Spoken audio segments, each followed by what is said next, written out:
The Bookshelf with Ryan Tubridy is brought to you by Eason, Ireland's favourite bookseller. Eason have a rich heritage of bookselling since 1886, and it's probably where you got your first ever book, or maybe your last one, and indeed, hopefully, your next one after you listen to this episode of our podcast. And stay listening for our Ryan Recommends slot, my weekly recommendation, where I'll discuss a book I've read recently that I think you'll really enjoy too. As ever, all the books we discuss on this episode of our podcast are available now in your local Eason store, or order online from easons.com before 6 p.m. for same-day dispatch with free delivery when you spend over a tenner. Eason, be inspired.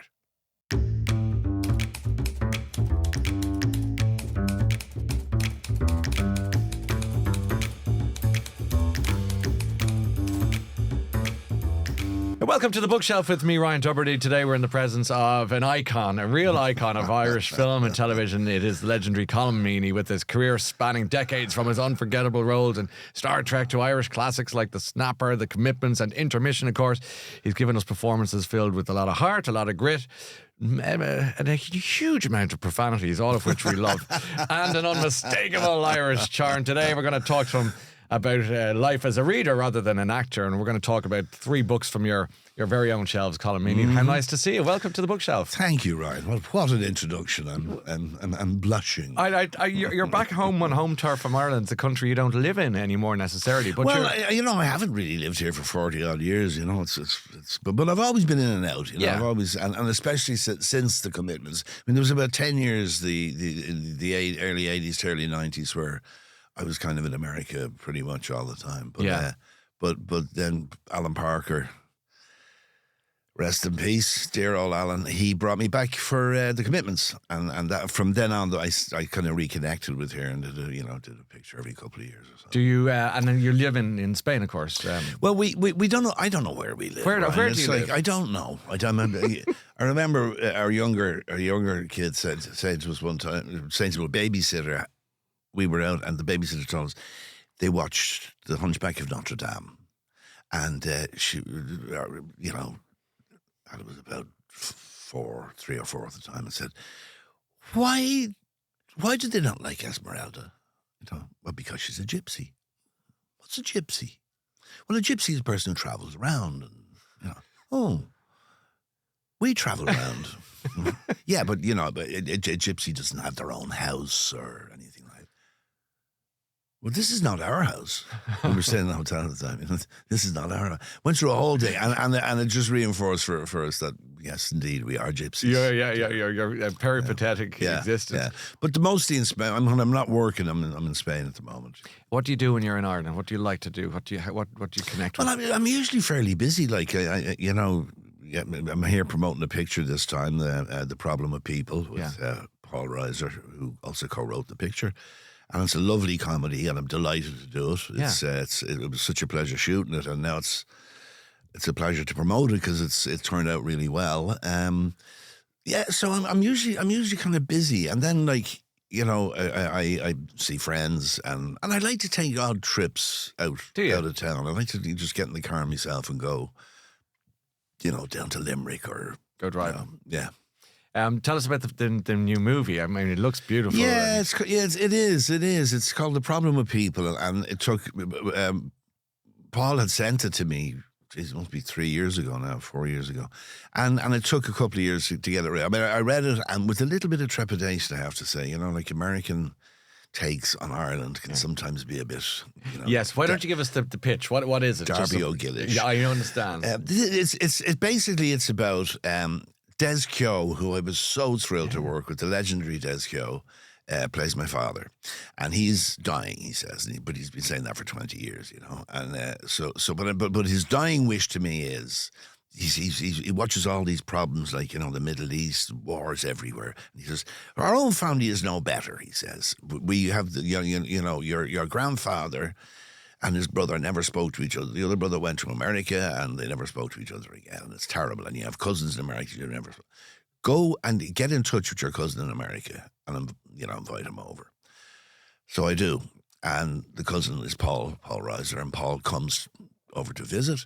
And then during the visit, the father does die. Yes, and leaves half the property to the cousin from America, which pisses me off. It's the Civil War now. Yeah, exactly. Yeah. So it's and it's about them, two, as Paul calls them, two knuckleheads, kind of with good intentions, trying to do the right thing, but always just slightly screwing it up. Yeah. It's kind of. There's a kind of buddy movie vibe to it, like Bing Crosby, Bob Hope sort of thing. It's real. It's kind of wholesome in some ways. You know what I mean? What really impressed me when I read it was that the writing, it's very funny. They're great characters, but they got Ireland today, not Ireland of 40 or 50 years ago. Like Ireland today in its diversity. And it's kind of the multifaceted nature of the country now. Exactly. Yeah. Let's talk a bit about yourself. Books-wise, as a kid, were the books in the house? Were you? Oh yeah, my dad was a big reader. Was he? Yeah, and kind of he was always like, I think he always regretted that he didn't get the chance to for it go on with his education and things like that, because he was even as a kid he was a big reader, but he had to leave school at 14 and he became a bread man with Johnston Mooney's but he always had books around. Yeah. And was he a bread man? Is that his job? He drove a bread van, for Johnston Mooney. Big trays of exactly. loaves I remember them. Yeah.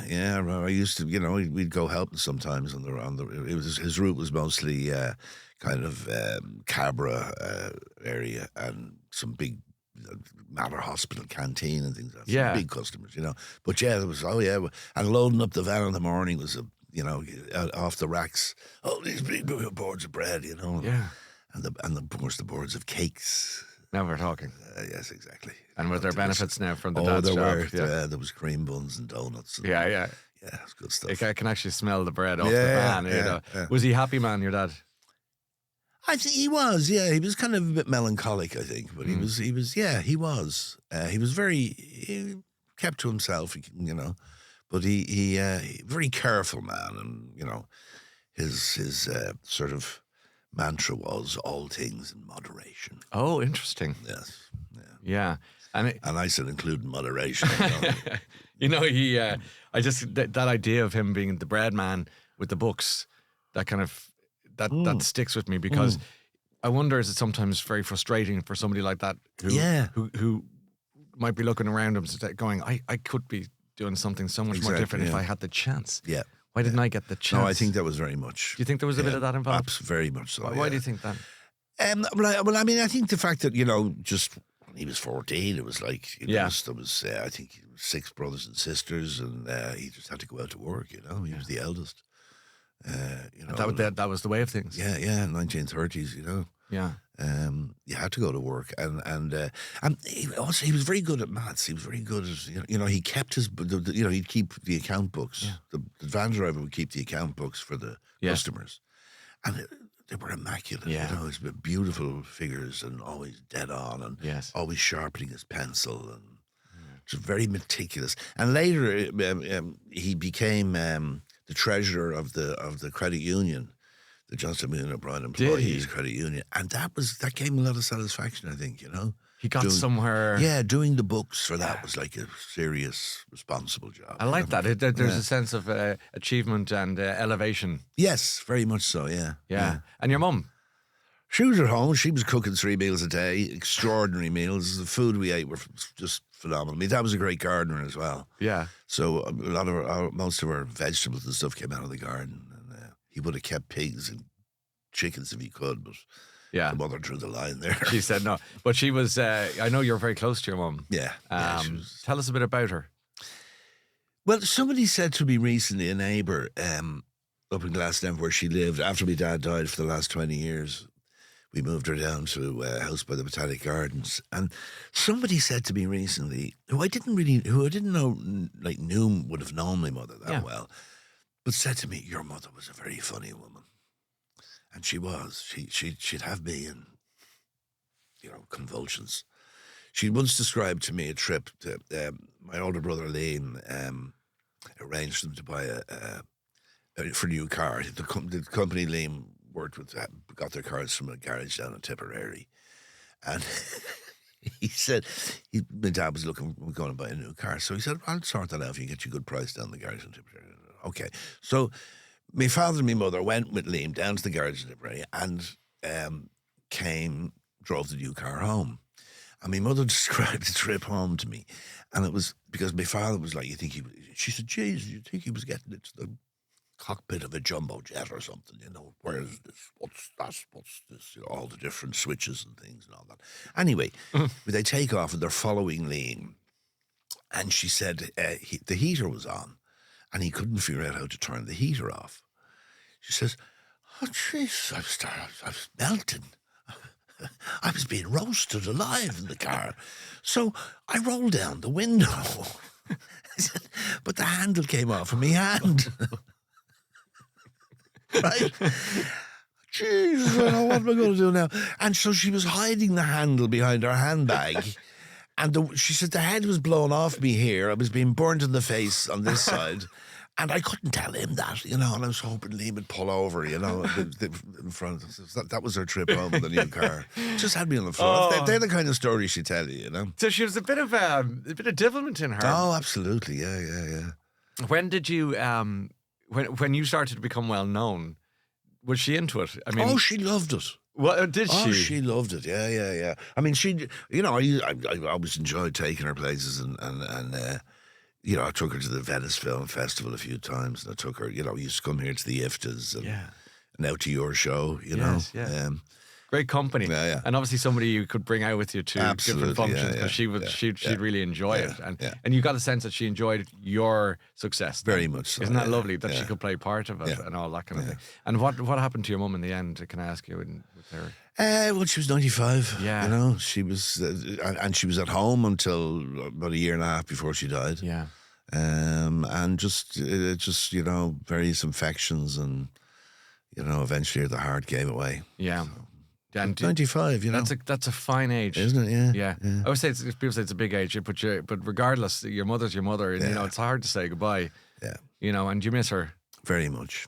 I'd like to go back to you as a boy, just briefly, Colm, if you don't mind, because we talk about the books from your childhood. So where were you getting books from, or who? You said your dad had books, but obviously as a kid. There were books around the place, and he had he was a great Alexander Dumas fan. Okay. And so there were the Three Musketeers and that around the place. But as a kid, the books I remember reading most. I mean, I was a big comic fan as well. The Dandy and all that, and then later what was it? Hotspur. Yeah, all the sports ones, Roy the Rovers. Roy the Rovers and all that, yeah. And but then I kind of got into, for a period, Billy Bunter. Okay. I was a big fan of Billy Bunter. Very English. Yeah, very Anglo. And it was funny, my dad was very much a sort of a Republican in his outlook, an Irish Republican. And I mean, he would have believed the dictum, burn everything in English except our coal, but he had a funny. Did you ever hear that? I've never heard, and my granddad would have been one of those too. But did you never hear that? No. Oh, during the 30s, the economic war. Yeah, that was Devil Era said that about. Wow. Burn everything English except their coal. God, serious times. Yeah. Okay. Well, thank God we're all friends now. Sorted that out. But he had a weak spot for English. I think Graham Greene and the Bertie Wooster, that kind of. P.G. Woodhouse. P.G. Woodhouse. Sort of quintessential Britishness. Yes, yeah. What are we to do with that? I don't know how that was such a contradiction. So he bleeds green blood. Yeah. But he secretly inhabits this British world. Yeah, it was something about, I think it was the ridiculousness of it or something, you know what I mean? Like, especially the Bertie Wooster character, you know what I mean? That it was like, you see how ridiculous they are, and he found it amusing. Yes. But he had that was a very odd kind of contradiction there. Because anytime you've imitated your dad in the course of this conversation, you give him a sort of haughty, no. Well, he is very precise sort of. Yeah, that was him, yeah. Billy Bunter. Who's Billy Bunter? Billy Bunter was this overweight, obese public school boy in England who, what was the school called? I can't remember. I want to say Cock Foresters or something, but it's not. It could have been. But he was sort of he was very funny, but kind of unfortunate. All the other kids kind of bullied him a bit, and he took it. But he was very sort of devious as well. He'd managed to like raid the tuck shop and raid other guys' lockers and all that, and always for food, always for eating. So Billy Bunter was there. We're going to go for Billy Bunter for a book from your childhood. Yeah, there was another guy, Biggles. You ever read Biggles? Biggles, yeah, Biggles Flies to Work. Yeah, yes, yeah. Again, very English. Yes, yeah. I don't know why. And you enjoyed the adventure of that. Is that what it was? Yeah, I It was, guess. Yeah. Again, like anyone who talks about their children's books talk about escape, and for you that's where you were going with those, and comics as well. But well read. They're good books. I mean, they were decent. Yeah. Well written books. So you were getting a good education there. Is what I'm saying. Yeah. And you enjoyed them. Yeah. When you were kind of coming out of school and getting a little bit older, because it sounds like you had a pretty standard childhood. Absolutely. You were happy with it and happy with life. I get the sense from you politically, you're still of a Republican bent. Is that right? Yeah, I'm a left Republican. Left Republican. So it's kind of Sinn Féin would be your back. Where did that interest come from in politics and social justice, if you want to call it that? I'm not sure. I mean, I guess I don't know if it was the 50th anniversary of the Rising. Would have been 66. That's right. And I would have been like 11 or 12. And I think that may have had an effect on me. But I was kind of politicized more by the events in Europe, 68 in Paris. Barricades. And Daniel Cohn-Bendit and Rudy Dutschke and those guys. They really, that's what made me think about politics. And what were they? Go on. Well, I mean, France, the revolution almost happened in France and Germany in 68. Sure, you know what I mean? It got very close. And they were left radical students, and they forged an alliance with the trade unions in France, which were always very powerful. Yes. And they very, very, very nearly overthrew the French government. Yeah. So that definitely was my entry into politics, and then applying that to the Irish situation, it was just about to kick off up in the north, Yeah. And the thing that sort of I know people think I found the way Martin McGuinness was treated during his presidential election campaign to be very offensive. Yeah. I mean, for 20 odd years he had been a statesman. He had done wonderful work. Yeah. He'd done wonderful work for peace. And he wasn't credited with any of that. It was all about what he had done. A lot of people in the Republic. I was never a provisional supporter. I was a member of the other wing of Sinn Féin, the Stickies. Yes. And I was gone for a lot of what went down as well. But once they signed the peace process, I could support Sinn Féin. So you felt you could switch off the IRA. Campaign and all that went with. You felt that should have been separated and parked and just get on with it. Well, for me, it's more to do with, one man's terrorist is another man's freedom fighter, whatever. But it's like, the attitude I find of some people here is that the IRA just kind of decided to get together one Wednesday evening and start shooting at people up in the north and planting bombs. Yeah. I mean, the IRA happened for a reason. Yeah. The IRA was dormant, gone, forgotten about after the 50s campaign, all through the 60s. And then the troubles kicked off. The civil rights movement was a peaceful movement on the streets. And they were beaten off the streets by the state. Yes. So the aggression came from the state. Yes. And that intensified and increased to the point where you had Bloody Sunday. Yes. Where 13 people were shot for demonstrating. So you felt the IRA the army was a response to that. Yeah. Yes. But does that justify any of it? Well, I mean, people have to defend themselves. Mm. Yeah.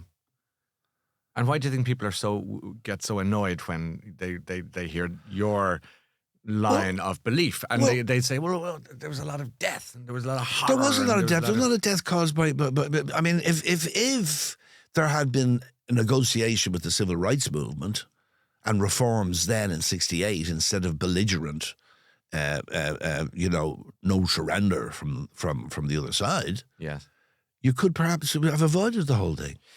And to talk about your interest, because you were getting into your acting career at this stage. Yeah. and the feelings you have for the Republican movement as described, did you keep them to yourself because you felt it would be problematic, or were you happy to? No. So you're not a sort of a secret, a closet supporter, as it were. Never was. Did it ever cause you any problems? I actually got in trouble, I remember, for being critical of the Pro-V leadership during the hunger strikes, because I felt that the Pro-V leadership should have called them off. And I got in trouble with some, because it was with some of my people who would be Pro-V sympathisers, who are friends being of mine. Provisional IRA. Yes, yeah. And what do they say to you? And just you're just like I was a reformist, sticky, and there was various sort of derogatory terms for Stalinist hack, or various things like that. And I'm trying to weave a bit of books in here. Were you reading around this? It's interesting. Like from the childhood reading, like Billy Bunt and that, which seems a bit infantile, and so English again. I kind of quite.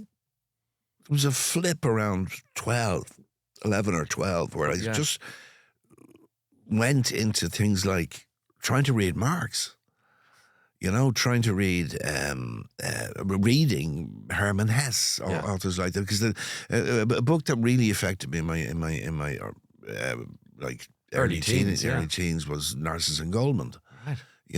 I found that an extraordinary book, and it was like I read it twice. And who's giving you these books, or why were you? I'm trying to get to the.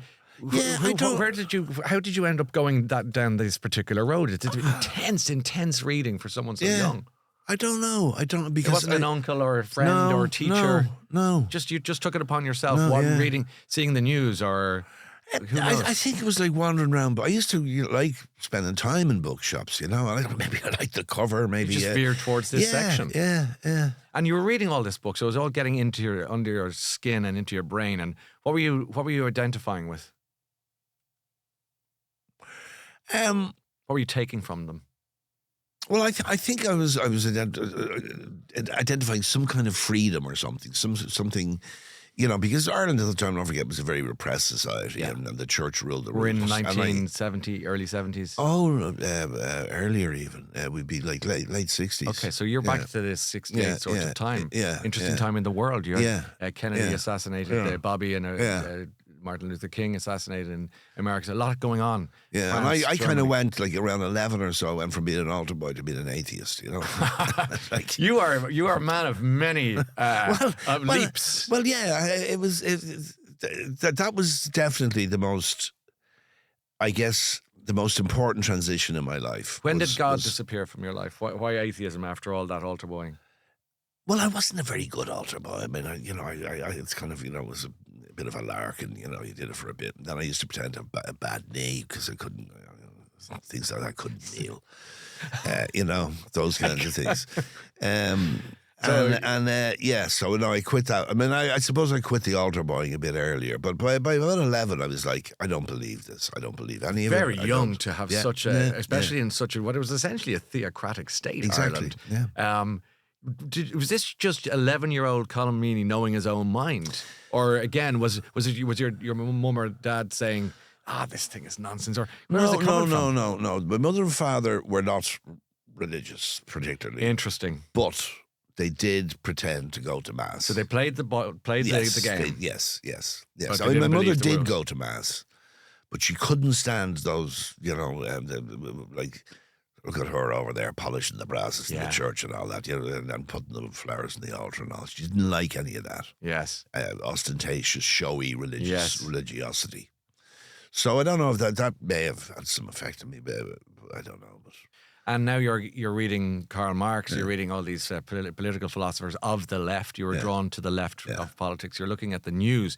You're seeing, we're now getting into Bloody Sunday, the rise of the IRA. Vietnam, all that was still going, It was going on. And where were you academically? You were now in school. Let's go to secondary school and into, why are you laughing now? Well, I'm laughing because, it's such a funny question. I was very erratic as a student. This makes sense. I would be top of the class one year and bottom of the class the next year. Why? And I don't know. I'd lose interest. I mean, here's an example. I remember... in either second or third year, it was the intercourse we were preparing for. Yeah. The The exams, intercert, yeah. the intercert, Yeah. and intercourse. It was a great slip. and intercourse as well, of course. Yeah, sorry, But I we'll get on was preparing for that as well. Yeah, we were all preparing for that. And we'll get to that question in a minute. But anyway. I had read a wonderful.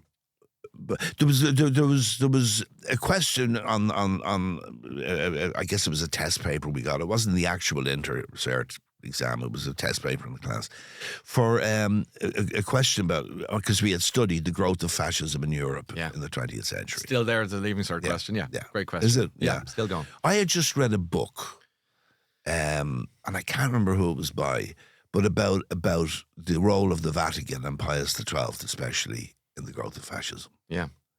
So I wrote an extraordinary answer, pages and pages of answer, very comprehensive, including lots of other stuff as well. And I'll never forget a guy called Mr. Hennessy, a ginger-haired school teacher, layman, not a Christian brother, threw it back at me with a 40% pass and said, "We don't want any of your political drivel here, Mr. Meaney." How well you remember. I'll never forget it. What age were you? Well, we were like 14, 15. You remember his name and his hair colour. Yeah. And his tone. Yeah. What did that do to you? It pissed me off. I bet. You know, I was like, fuck you, you know. I know I gave a good answer. I know I gave a better answer than anybody else here because I happened to have just read this extraordinary book that was not on the course. It wasn't part of the course reading. And I read all the course reading as well, you know, because I was interested in the subject. But yeah. But I also thought that's it. That's the state for you. That's what they do to you. Yeah. That's what they won't be objective. They won't evaluate something for what it is. They will only evaluate it in terms of how it suits their narrative. Their rules, their game, and you weren't interested in playing necessarily. Like your folks in the church, interestingly enough, didn't lick it off the stones, as we say. Isn't it? Yeah, true. I mean, there's an element of that. Yeah. So you get out of school. Did you leave school, leaving cert? Did you do all the usual? No, I didn't do I actually didn't do the leaving cert in the end because because of politics. We were... I was a member of Sinn Féin, and there were other guys in school who were in different political parties. Some of them were down in Connolly Youth. Some of them were. There was a couple of guys who were maybe a year or two ahead of me who were involved at the Internationalists and the Maoists in Trinity College. Yeah, and we set up a what we call the Secondary School Students of Ireland. Oh yeah, union. Secondary school, if you don't mind. Yeah, I think they've tried that again recently. But go on. And the Christian Brothers weren't happy. Yeah. So we got a bit of a hammering, and it was very funny because there was a sort of a counter reaction to that by the good boys in school who were married. Did you know that there was a thing called the Archbishop's Corps? No, I did not. John Charles McQuaid. Yes. For those who don't know, of course, a very famous or infamous religious leader who may... Archbishop of Dublin for 40 years or and whatever probably it was. helped direct the direction of the country with his political ties to Eamon de Valera. Very much so, yeah. Okay, so he had a corps? There was a thing called the Archbishop's Corps. Like a youth wing? A youth wing that of the good boys who would, do all the bidding of the Archbishop. And anyway, the Archbishop's Corps... had these counter demonstrations outside O'Connell's. Wow, It was school, yeah. And it was a headline in the Evening Herald about it because they were burning little red books. Mao's, the thoughts of Chairman Mao, yeah. And we were like, where do they get the where'd they get the little red books from? Yeah, we can't get them, And the fucking Archbishop's Corps has them, So. But yeah, so anyway, that happened, and then I remember the two internationalists were expelled, and then I did my intern, I came back, and in fifth year, I knew I was going to be next to be expelled because of your political activity. Yeah, and so they were watching me and threatening me. The school authorities. Yeah, and then, well, I thought if I'm expelled from school, it'd be hell at home. What can I do? And I just came upon an advertisement in the evening newspaper that the government were setting up a school, a fisheries school in Donegal, in Moville in Donegal. Wow. And I thought, ooh, what's that? And so you'd go to Donegal for some reason 7 months, and they'd put you up and you'd learn how to be a fisherman, and they'd pay you £2.7 and 6 a week. Beautiful existence. I can see why your eye was caught by that. Yeah. This is perfect. Yeah. You know, it gets me out of school and gets me out of the house. And onto the seas, a few quid, bit of freedom. And you're up north where you probably want to be close to your soul brothers and sisters. Interesting. Interesting. So I went and did that. But I had dabbled in the theatre before that, and I knew I wanted to be an actor. I'd gone to classes at the Dublin Drama Centre, which was a drama school, an evening part-time drama school on Harcourt Street, and run by Don Foley, who was a brother of Bill Foley, the Abbey actor. And so after my time in fishery school, I came back. I worked on a boat out of Howth for a while, not very long. And I always remember there was a Martin Harding, was one of the family from a Howth fishing family, saying to people coming in one nasty evening, the boat's rolling, rain, miserable, wet. And he looks at me, and we were tailing prawns, and he says, "Colm, you're an educated young fella," he says. "Why don't you fuck off out of this and get yourself a good priesthood or something?" I love that. Yeah. I love that. I can almost see the roll, the cigarettes, cigarette off the side of the mouth going, that's what they all do. They all join the priesthood or whatever. That wasn't for you. Let's get to the book that made you cry. Has a book made you cry? I mean, many books have made. I can't think of a book that made me sob for weeks. Maybe moved you. Yeah, the Nurses in Goldman definitely did. Tell us a bit about that. Well, it's about this guy who's sort of brought up in a monastery, and he becomes a monk for a period, and that's Goldman, and Narcissus is like is this monk in the monastery who sort of takes him under his wing and thinks he's going to become a very interesting theologian, and but Goldman decides it's not for him. He meets this woman and sort of has his first sexual experience, and sort of transforms him. He kind of goes, what is this treasure? Yeah, exactly. So he sets out on this life of wandering. Wow. And he I mean, his intentions are very good. He's seeking truth, but he ends up living this very dissolute life, and where like he gets in trouble, because he's also sleeping with the governor's wife and the mayor's wife, and he just becomes this. He got a taste for it, didn't he? He did he got a real taste for it, and there was moments in that book where I really felt for him, I really deeply felt for him, and it did make me sort of sob.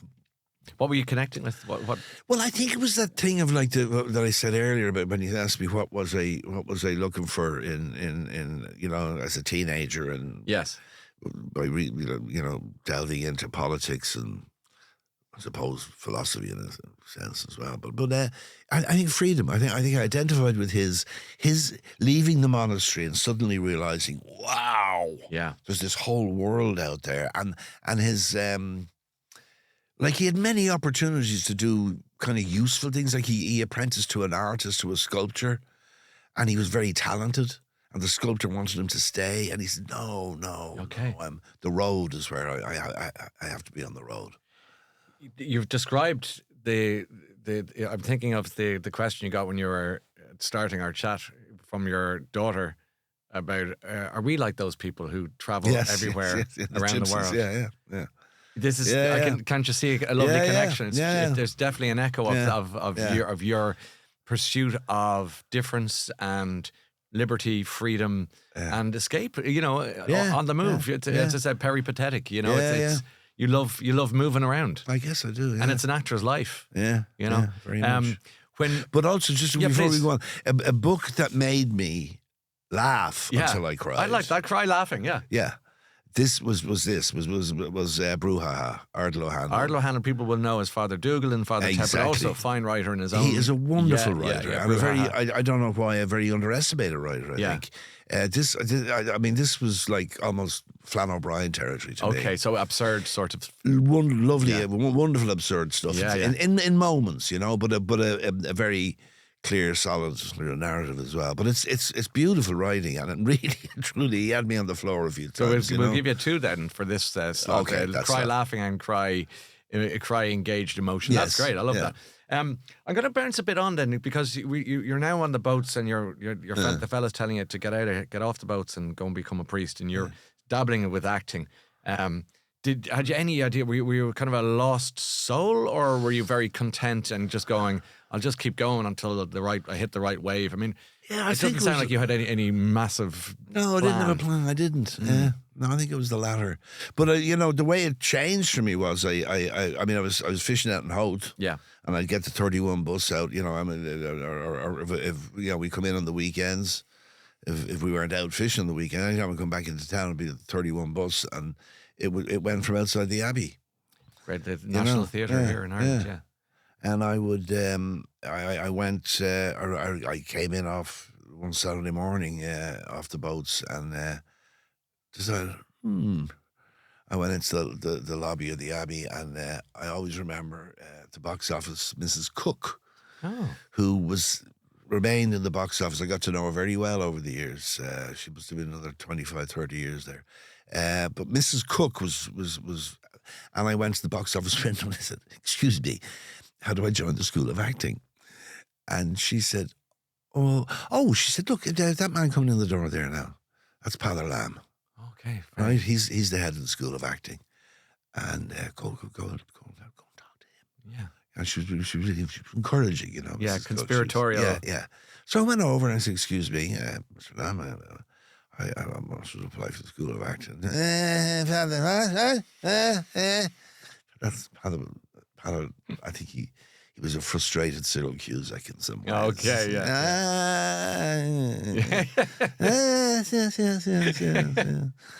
And he said to me, Tuesday evening on the Peacock, 7:00. I'm having some auditions, so prepare a bit. I had no piece prepared. So anyway, I showed up Tuesday evening, and he had me do some improvisation with some of the other guys girls who were there, and he said he accepted me into the School of Acting. That was the end of me fishing days. And now the fishing days are behind you, but you didn't head for the seminary, which is good news for religion everywhere. I think so. Of all the acting you've done, stage, cinema, TV, and it's a vast canon, to use the pretentious word, but it is. Of what are you most proud? I'm very proud of the Barrytown Trilogy, I have to say. I mean, I was so... The Commitments, The Snapper, The Van. Yeah, I was so so fortunate and so privileged to work on those three films. From Roddy Doyle's writing is genius. Alan Parker, who I loved, directed The Commitments, and he actually brought me back from America to do that, because I hadn't been here for 10 years, and I hadn't worked here for 10 years when he brought me back for that. So, and then to work with Stephen Frears and the other two, two great directors. And so, yeah, and you don't, those opportunities don't come along. You don't get to play the same character in a sequel unless it's Marvel fucking comic or something, you know what I mean? Like, and you're in a strange suit, spandex. With a green screen. Exactly, yeah. To play a real character like this in three successive movies was really special. There's a number of other ones I'm proud of. There's a film I did here, I suppose it's about 10 years ago now, called Parked. Yes. With Dara Byrne directed. And someone said to me, a journalist I was doing interviews with yesterday said that to me about Parked. Is such an underrated film. Yeah. And I agree. It's a beautiful film. The Barrytown Trilogy, just quickly on The Commitments and all the rest of it. I love that you're very fond of it still. It's not one of those films that you're going to go, don't mention that. But it's really nice. Do you, and do you get shouted at about it Yes, still? Constantly. What are they shouting at you? Georgie Borges. Hey, Georgie, snip, snip, snip, snip. That, the head shears going that way. And the other one is, God Santa Mono Suzuki. Ha ha. And you'd smile and wave and just go fair, yeah. And I suppose the ride is out of the question. It's a big one too, of course. I mean, they are iconic quotes. I suppose they are, and you just have to roll with them. Yeah. And just keep going. At this stage, at this 30 years later, you would think, but it's a credit to the power of the films. Oh, absolutely, and there's still people, new audiences keep finding them. It's extraordinary. Let's go back into the books for a second, because I want to get to the life changer. You're now into acting. You've mentioned all these beautiful films that you're in and TV we'll talk about in a second. But are you still reading between films and scenes? Yeah. Are you did you become a reader? Because you sound like you were built to be a reader as a kid. Yeah. What about the book that changed your life? I've thought about this a lot overnight. but there isn't really one single book that changed. I mean, a lot of books influenced me. And a book I found recently very interesting, and in terms of, I don't know, coming to terms with life, was A Gentleman in Moscow. Amor Towles, yeah. Beautiful book. It's a beautiful, rumination beautiful of book. life. And there was something about that, just a man who's basically in jail, now a very pretty jail. Hotel. Yeah. And the way he approaches life, the way he adapts to the life, the way he accepts, there was something very profound in that for me, that's sort of, I mean, especially as you get older, is that it? Is this all there is? Well, yeah, and is that okay? It's what I'm told regularly at home is called radical acceptance, I think, where you just... Really? Well, if you're wondering what the hell, especially if it's a bad thing or it's a dark thing, it's here. Yeah. Life is, as an existential conundrum, you might go through, so you might be hitting a certain point in your life. It could be hitting 30, it could be 40, 50, 67, and you just go, what? Why anything? Yeah, exactly. But, and this book you're talking about has helped you navigate. Is it aging? Because you're not an old man, but is it I'm aging? there. How old are you? I'm 71. Oh, you really? Yeah. Wouldn't have had you for it. Yeah. You don't what age do you feel? 12. I don't know. No. I mean, I Could you be 40? Like, yeah. I'm fucking old, and I've been around a long time. No, I know. In the modern 70's age, the new 50. Well, I'm not saying that, but it doesn't. When you were a kid, 71 was about 110. Yeah. That's changed. Yeah. And how do you feel? No, I realise that I've lived longer than my grandfather already.